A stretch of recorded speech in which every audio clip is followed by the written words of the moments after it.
Issue here is that the Republicans are the bad guys and the Democrats are the good guys.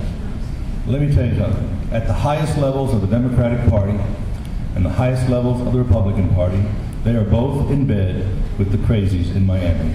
Do not let anybody feed you a different story. Thank you. And that's why this embargo has remained for 50 years. Okay? So I don't want somebody to leave here today that it's the nasty Republicans, because actually in the Congress of the United States, those who have made the most progress have been Republicans. Okay? And there's no difference between Senator Nelson's position and Mario Lincoln Diaz-Balart's position on this issue. Joe Lieberman in the Senate, there's a host of senators that do this. So I don't want anyone to leave here today that this is a Republican and a Democratic issue and it's all Jeb Bush's fault, etc., because that is just factually incorrect. All right. Alvaro, come on. Upcoming Tampa mayoral race, and you've got to call those stations and say, look, we want more content because you're licensed on the public airwaves and that you're licensed to do some public good. And covering cat stories night after night is no good. And why don't you pay attention? And here's the last point I want to make.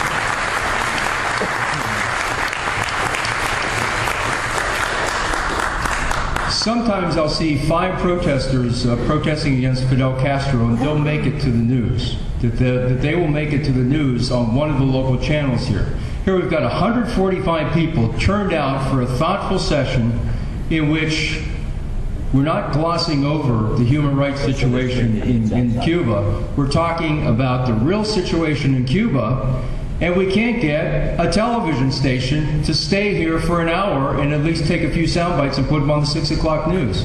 Call those television stations and say, look, we demand better coverage, we demand content. And call the Tribune and call the St. Pete Times. And if you don't see a big story tomorrow in the Tribune and the St. Pete Times, call them up and say, look, we demand a big story. Don't ignore this. When 145 people give up their Saturdays to come to hear some of the best speakers on the topic of Cuba, and you can't send a reporter, and you're covering cats, what kind of news organization is that? Get to the Rapprochement. People have asked, what is it that we want to accomplish here? Well, for me, I think this has been tremendously successful. Can you all hear okay? Because we've had several of our leaders in the community spend the whole day with us. And I'm telling you, someone that has spent a lot of time, and 40 years in Washington around elected officials, they usually bounce in and bounce out.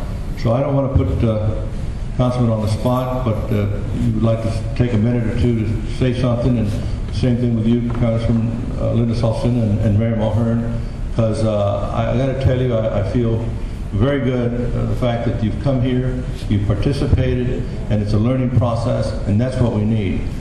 One point I do want to make as well is that I don't think there's anyone in this room that's un-American, and I want to make that very clear. I don't take a backseat to anyone in believing in the greatness of our country. Every 4 years we elect a president. Sometimes we get the one we want, sometimes we don't. But think about it, there's never a riot in the streets or anything else. Only on one occasion in the recent past, couldn't count very well. So I want everyone to leave with that thought that we are a great country.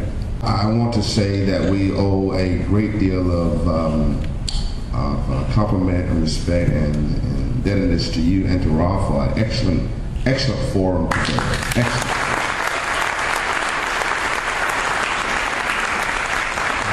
I want to rise to say that I think Mary and Linda, they may want to come forward. We all were at the University Club for the World Trade Center presentation, and by and large and by far, this has been more informative and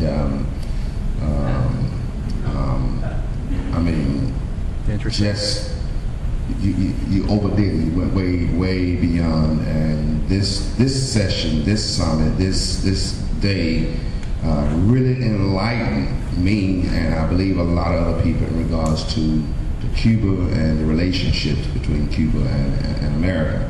I have to thank Al for putting this together so I would be educated before I go on my first trip to Cuba in a few weeks. So I really appreciate that.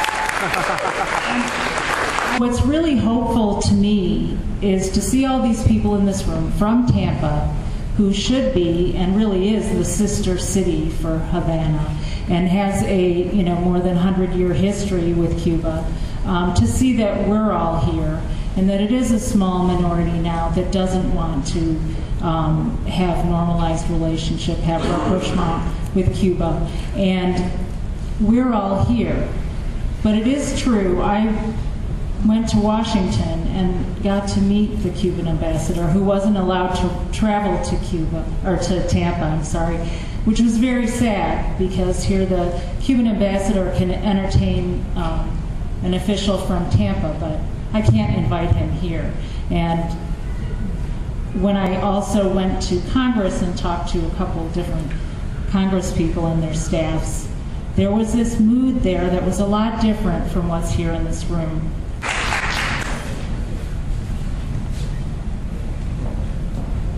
This was fabulous. This is the coldest room I've ever been in, so I will be very brief. Visiting Havana was exquisite and heartbreaking.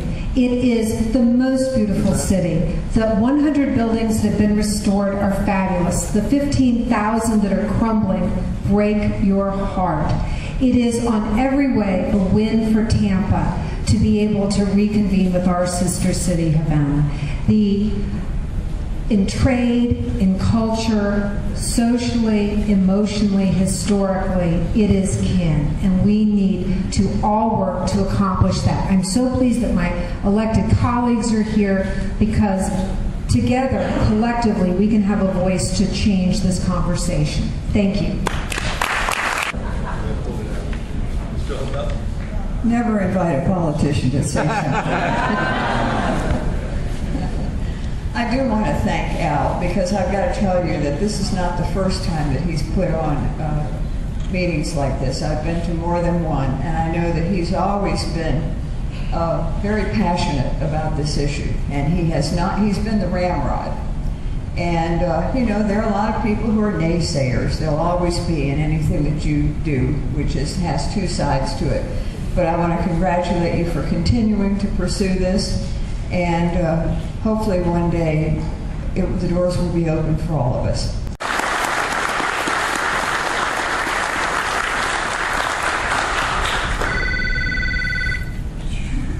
Al combate correr voy a veces, que la patria os contempla orgullosa.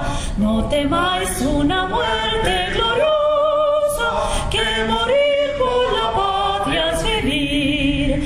En cadenas vivir es morir, en afrenta y oprobios sumidos, del clarín escuchar el sonido.